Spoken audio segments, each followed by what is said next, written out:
Gaza पर Israeli बमबारी बैन-अल-अक़वामी क़वानीन की ख़िलाफ़ वर्ज़ी क़वानीन। सरगर्म कारकुन इसराइल के बारे में तशवीश का इजहार कर रहे हैं। ग़ज़ा पर अंधाधुंध बमबारी 1100 फ़लस्तीनियों को कत्ल किया गया। बैन-अल-अक़वामी इंसानी हुकूक़ के माहिरीन ख़तरे की घंटी बजा रहे हैं। इसराइल की अंधाधुंध फितरत ग़ज़ा में फ़ौजी हमला 1100 फ़लस्तीनियों को शहीद कर चुका है और तबाहशुदा स्कूल और हस्पताल जबकि महसूर इलाका बदस्तूर मौजूद है। एक नाकाबंदी के तहत कारकुनों का कहना है कि इसराइली हुकूमत का बिजली मुनक़ते करने का फ़ैसला अनकलियों को पानी और ईंधन की फ़राहमी इज्तिमाई सज़ा के मुतरादिफ़ है। उसकी मजमूई आबादी 2.3 मिलियन है। लोग और बैन-अल-अक़वामी ख़िलाफ़ वर्ज़ी क़वानीन।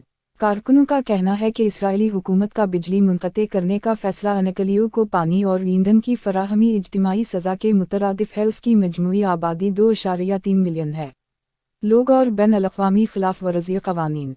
इसराइल का कहना है कि पानी और ईंधन नहीं होगा। हमास की वापसी तक बहाल हफ्ते के रोज़ कैदियों को गिरफ्तार किया गया। इसराइल के अंदर सबसे मुहलिक हमला फ़लस्तीनी मुसल्लह अफ़वाज की तरफ से किया गया। ग्रुप कम अज़ कम 1200 इसराइली हलाक हो चुके हैं। हलाक और 3000 ज़ख्मी। हमास के जंगजू इसराइल में दाखिल हुए। पैराग्लाइडर्स और बंदूक पर चले गए। आसपास के इलाकों में हंगामा आराई। ग़ज़ा की सरहद पर बाड़े एक अंदाज़ा 150 अफराद को हिरासत में ले लिया गया है।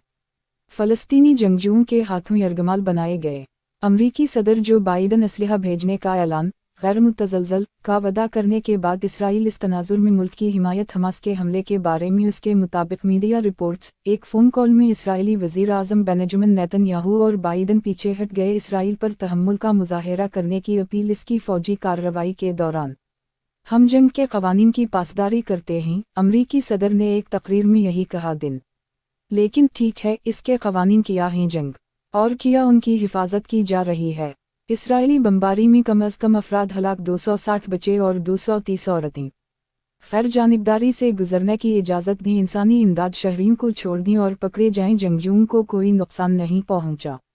कत्ल ज़ालिमाना सलूक तशद्दुद और यरगमालियों को यरगमाल बनाना हराम है। दोनों के दरमियान ताकत का अदम तवाज़ुन पार्टियों को ध्यान में नहीं रखा जाता।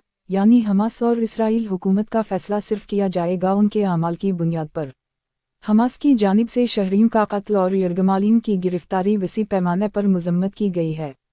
अब बैन-अल-अक़वामी तवज्जो इस तरफ मबज़ूल हो रही है। इसराइल की अंधाधुंध मारपीट फुंसी हुई आबादी में से ग़ज़ा की पिटी मसाइब का सामना आने वाले वक्त के साथ मज़ीद इजाफ़ा। ज़मीनी हमला। ह्यूमन राइट्स वॉच के मुताबिक मग़रिब पर इसराइली कब्ज़ा बैंक और ग़ज़ा को एक के तौर पर समझा जाता है। जारी मुसल्लह तनाज़ा के तहत बैन-अल-अक़वामी इंसानी कानून मुश्तरका आर्टिकल 3 के तहत चलाया जाता है। 1949 के जनीवा कन्वेंशन इजाफ़ी के ज़रिया इजाफ़ी 1977 के प्रोटोकॉल जंग के ये क़वानीन इज्तिमाइयत से मना करते हैं एक आबादी की सज़ा।